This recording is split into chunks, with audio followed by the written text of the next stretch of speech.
Yes, this is real.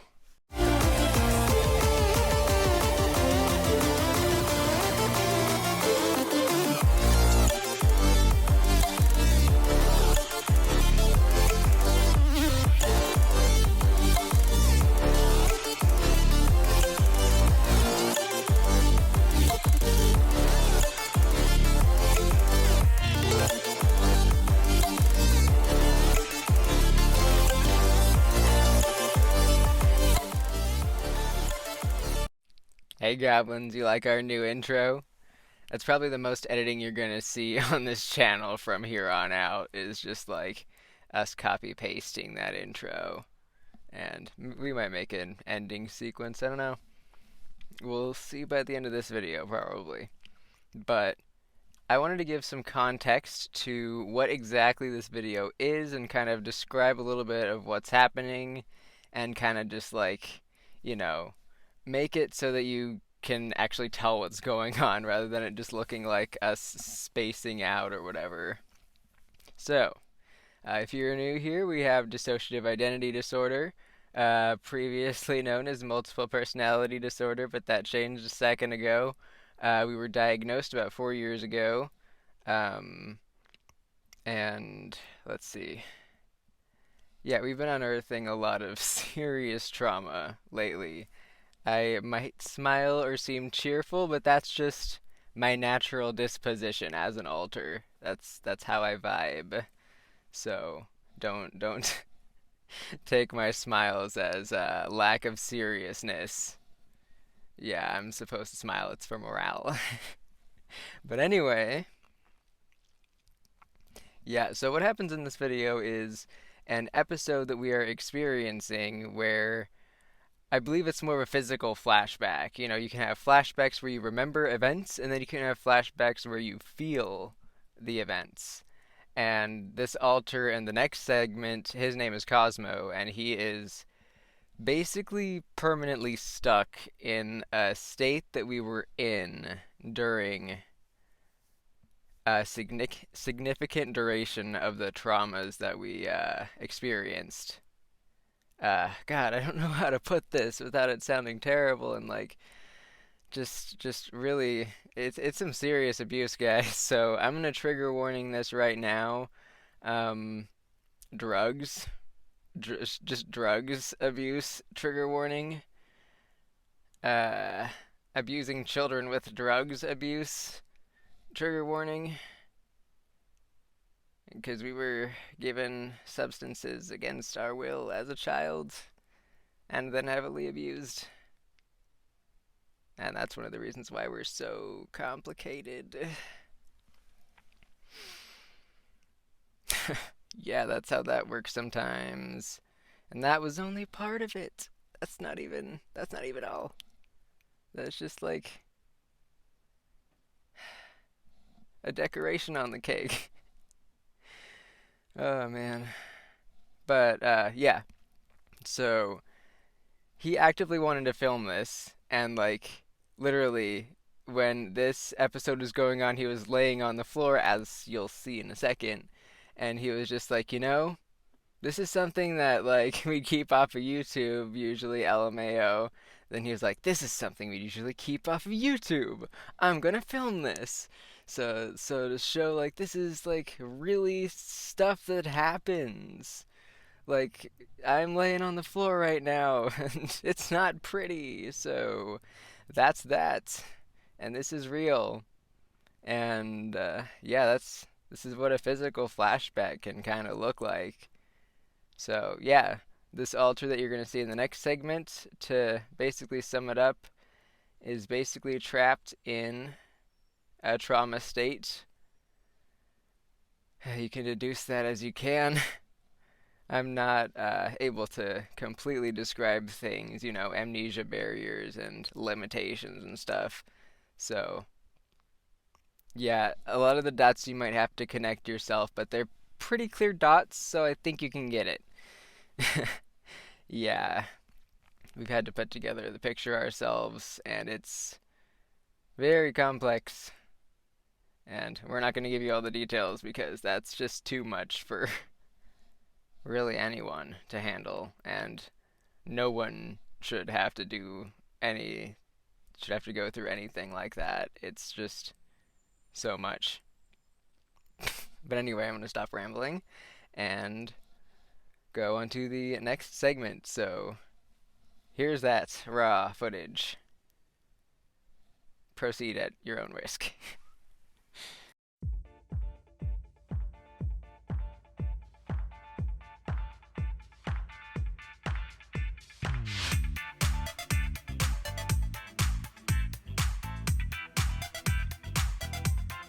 Oh, look, it's a moment that we would have tried to keep off of YouTube previously.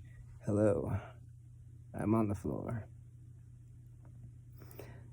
And I'm trying to sound as American as I can, but it feels like there's accents that just muscle memory. If I tried to stand right now, I would fall over. I know the camera's at an angle, but it's the only way I can hold the phone right now. If I tried to move it, I would drop it.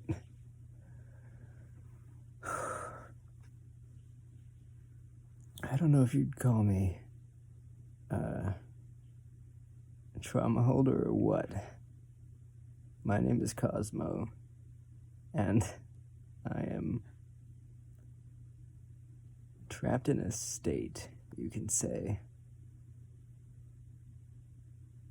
Finding the words, proper ones, is hard. But I guess I can say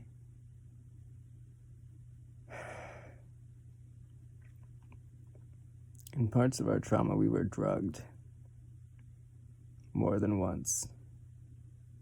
Different things. The brain remembers that. Maybe not consciously.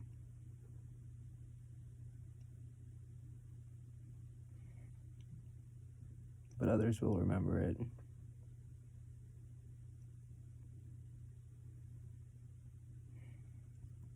And I am always this way. Sometimes I can't walk. Sometimes I have to get a cane. We bought some forearm crutches from our past roommate who moved on to Hawaii when our lease ended. I hope they're doing good, but forearm crutches are nice. Yeah, it'll be better when we actually have access to those. They're in storage right now.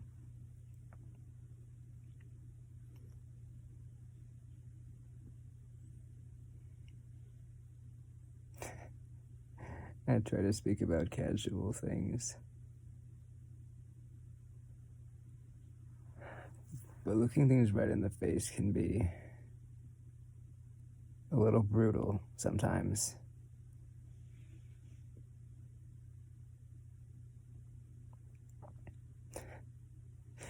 Looking things in the face can be brutal, and so much so we don't want to say specifics so that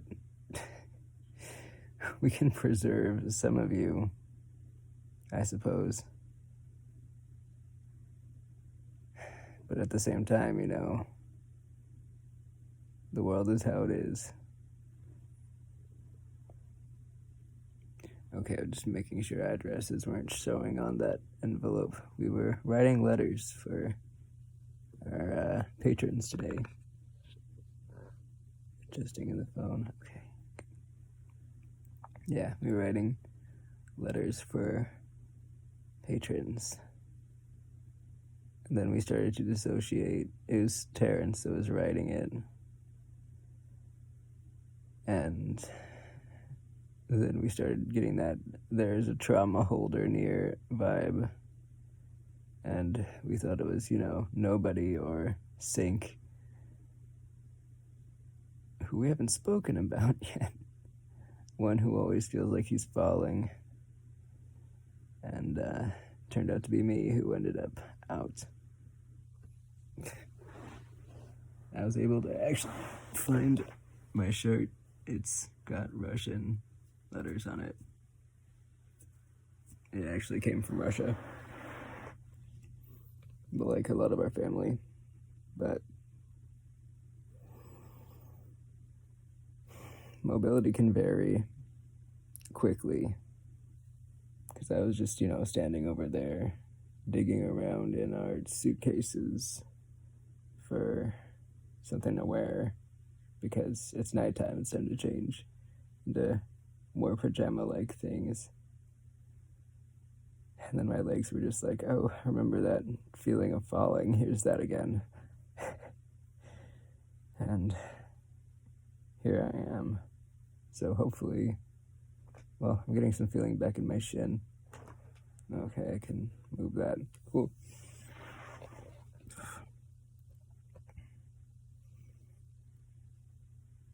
Yeah, I'm gonna keep the camera on so you can see me freaking hoist myself up.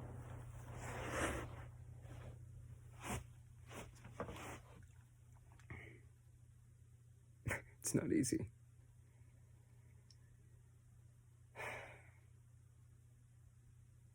It's not easy.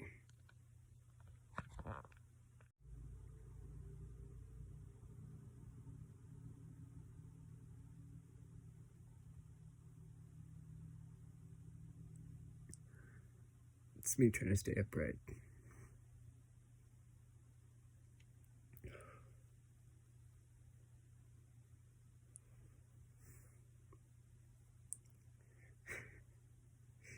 Annoying.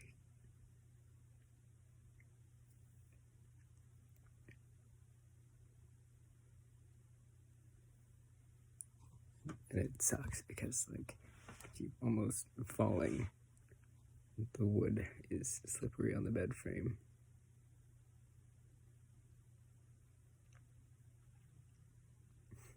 It'd be like that sometimes.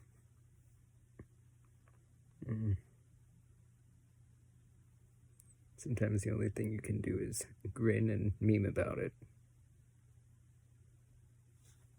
420.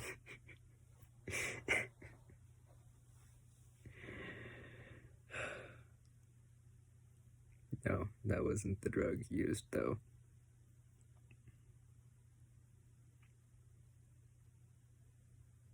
I'm pretty sure you can deduce that yourselves.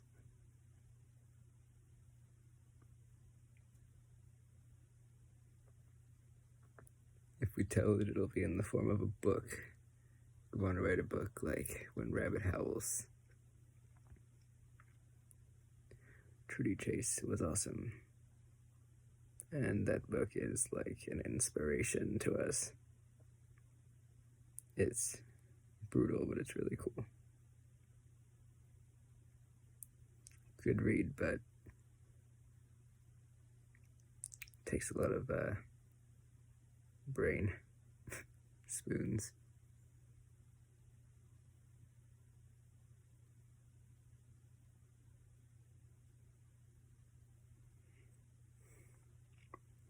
Just feels like waves.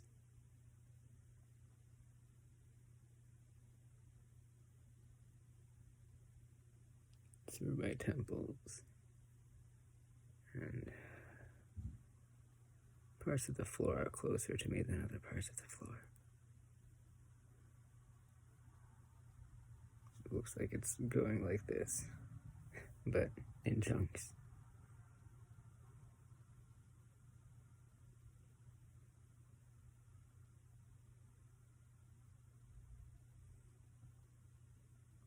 Everything's kind of just wavy.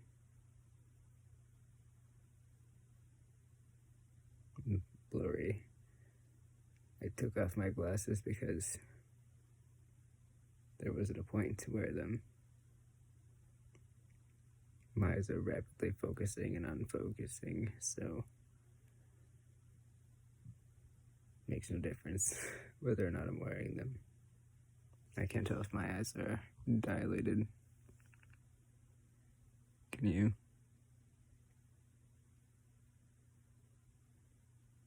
I can't tell if they're more than normal people. in the system. It might be. I don't know what normal looks like.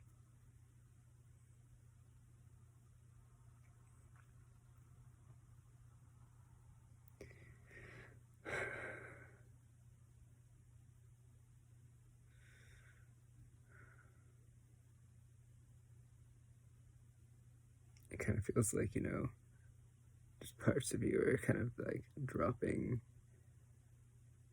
a little bit, but your face doesn't fall off of your skull, so it's pretty good, I guess.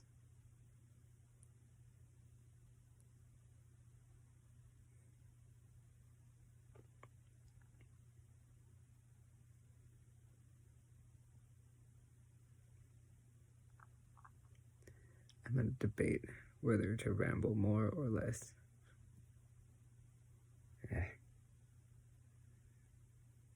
It'd be better to speak with content.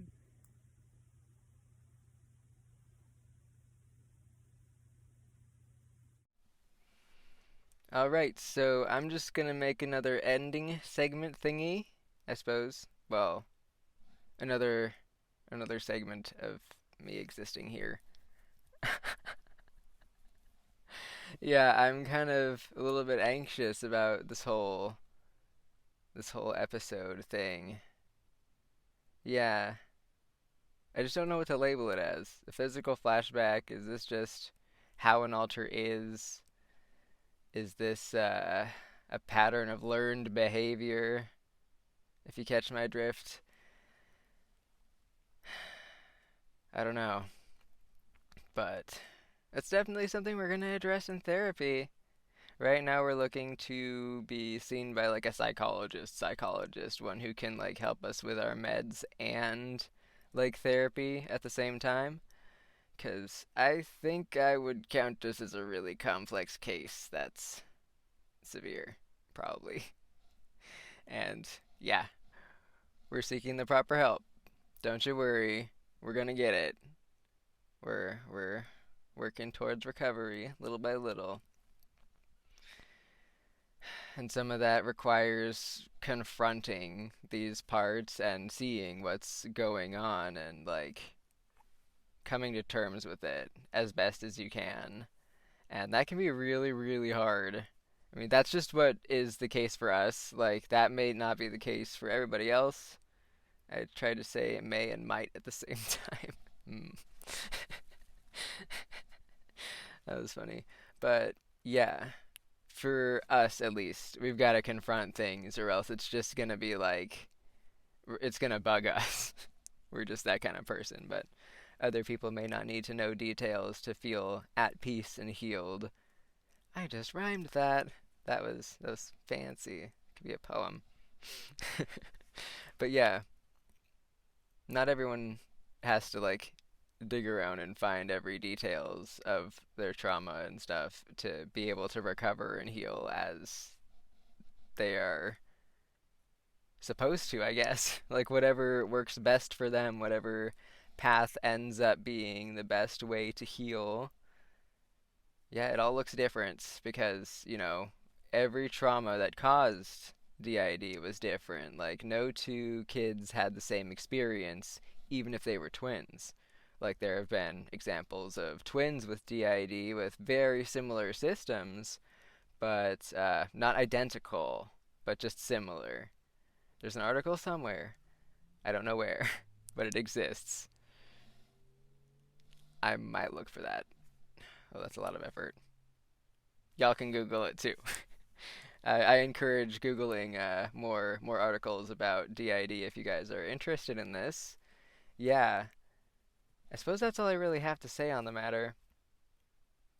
Yeah, DID looks very different for everyone. There's a bunch of case studies that you'll find. Some articles are really good about that, and there are plenty of books. Lots of books and like autobiographies. One we couldn't recommend enough is When Rabbit Howls, which may have been referenced in the previous segment, but I can't remember. That's how it works. But anyway, if you're interested in, you know, whatever this content is that we are producing, feel free to like and subscribe. And if you hit that subscribe button, you become a goblin and join the Gob Squad. So if you'd like to do that, hit subscribe. And on your way down, like we've got some links in the description that you might want to check out. A couple of them are for GoFundMes for other systems trying to escape like abusive situations. Usually, the GoFundMes we try to promote are for other systems who are trying to get out of abusive situations because we're already good, except for, our cat needing to go to the vet because we're between jobs right now. But yeah, thank you for all the concern about our cat. She is okay. They gave her antibiotics, and she looks like she's feeling a million times better. So our cat is okay. Willow is good. Round Baby is good. So yeah. Um, but like GoFundMe's are just there for people who have that resource and are able to donate. Like if you can't, like do not try to donate to something you can't afford or you don't have like yeah, you don't try to donate to something you can't afford if it's here. Like completely optional. Completely optional. Man, yeah, if anything like we're trying to not push Patreon. Seriously, people just being here is enough to support, and the more people that see these things, the better. Like just by being here, you're supporting the channel, and we enjoy seeing comments too. We read them. We may not be able to respond because we're like busy a lot, but we do see them. So that's another good way. So thank you all for watching and thank you all for being here. Take care of yourselves. Take the proper precautions for wherever you're living, be it air quality or sickness or otherwise. Take care of yourselves, goblins, and we will see you all in the next video.